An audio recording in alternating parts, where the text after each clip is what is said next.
আসসালামু আলাইকুম। আমি ডাক্তার জাফরুল হক, উত্তর যাত্রাবাড়ি ৪ নম্বর গেট, ঢাকা, বাংলাদেশ থেকে।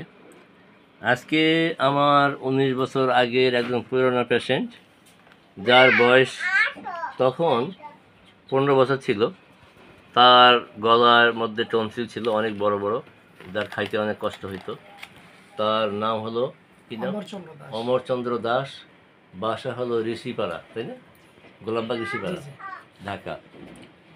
তো দীর্ঘদিন পর তার এক থেকে ২-২.৫ বছর চিকিৎসা, হোমিওপ্যাথি চিকিৎসা করার পর তার টনসিলটা ভালো হয়ে যায়। এখন সে দীর্ঘদিন পরে সে বিয়ে শাদী করার পর তার ছেলে হয়েছে। তার ছেলে ঠিক তার বাবার মতোই, টনসিলটা অনেক বড়। টনসিলটা দেখাও তো সাদ্দাম, বাবা একটু হাঁ করো, হাঁ করো, ওর দিকে দেখাও, আমি লাইটটা ধরি। টনসিলটা অনেক বড়, তার বাবার টনসিলটা এর চেয়েও বড় ছিল। তো এই ছেলেকে আমার কথা মনে ছিল না। এই পিজি হাসপাতাল দেখার পরে ওখান থেকে বলা হয়েছে অপারেশনের জন্য।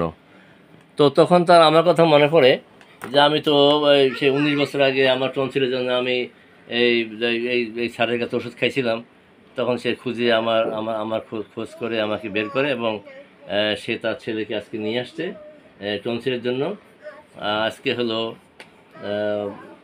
২২শে আগস্ট ২০২৪।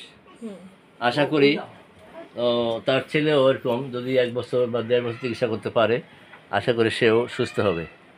তো এখন আমি স্বয়ং মিস্টার অমর চন্দ্র দাসের সঙ্গে কথা বলবো। বলো, তোমার কি ওই সময় কি হয়েছিল, কীভাবে ভালো হয়েছিল, তুমি নিজে বলো। আমার গত অনেক ১৫ বছর আগে একসাথে ওষুধ ২ বছর ১৫ বছর বয়সে, তখন তার বয়স ১৫ বছর, এখন বয়স হলো ৩৪ বছর। ৩৪ বছর বর্তমান। ওই সময় স্যারের ওষুধ খেয়ে অনেকটাই ভালো ছিলাম।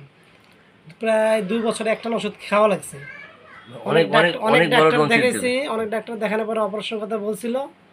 ওই ক্ষেত্রে আমি স্যারের পরামর্শ নেওয়াতে প্রায় একটানা ২ থেকে ২.৫ বছর ওষুধ খেয়েছি। খাবার খুবই ভালো লাগছে। এখন টনসিল আমি অনেকটাই ভালো, সুস্থ আছি। এর পরীক্ষাতে আমার ছেলেকে নিয়ে আসি, আমার ছেলের হচ্ছে সেম কাহিনী, টনসিল ধরা পড়ছে, টনসিল সমস্যা। এই কারণে এবং পিজিতে যাওয়ার পরে আর কি বলছে, পিজিতে যাওয়ার পরে বলতেছে অপারেশন লাগবে আর কি। হ্যাঁ, এর জন্য স্যারের কাছে আবার আসলাম, দেখি স্যারে কী সিদ্ধান্ত দেয়। তো ঠিক আছে, আমরা আজ থেকে চিকিৎসা শুরু করলাম। আশা করি তার বাচ্চাও সুস্থ হবে বলে আমি আশা করি। মানে এই ভিডিওটা দেওয়ার উদ্দেশ্য হলো যে হোমিওপ্যাথি ওষুধ খেয়ে বাচ্চাদের টনসিল যে ভালো হইতে পারে, এইটা হলো তার জ্বলন্ত প্রমাণ। কারণ সে একটা সাকসেসফুল পেশেন্ট, যেটা আমিও ভুলে গেছিলাম। আজকে এই পেশেন্ট অমরচন্দ্র দাস আমার এখানে আসার পরে সেই ছোটোবেলায় সেই কথা মনে পড়ে।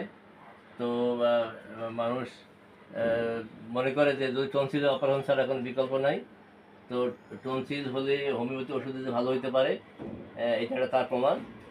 তো আল্লাহর কাছে কোটি কোটি শুকরিয়া, আল্লাহ তাকে ভালো করেছে।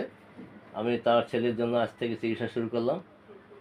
দেখি পরবর্তীতে ফলো আপ দেখাবো যে কতদিন লাগে। আমি চেষ্টা করতে যত দ্রুত তার টনসিলটি ভালো করা যায়, এবং পরবর্তীতে এর ফলো আপ ভিডিও আমি প্রকাশ করব। আসসালামু আলাইকুম ওয়া রাহমাতুল্লাহি ওয়া বারাকাতুহু।